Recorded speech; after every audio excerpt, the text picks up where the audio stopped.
Helicopters flying over, sonar equipment across the street. This is simply causing too much attention. My client's even receiving calls from the news. Well, counsel, you have your job, and we have ours. As long as there's an investigation process, we don't intend on walking away. But that does not change the fact that those individuals out there may not be suitable guardians for Jake. Those individuals you're referring to out there just so happens to be his mother and father. Any judge will see that our actions are consistent with the typical department investigation.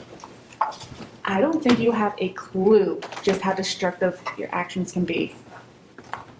You expect us to believe that?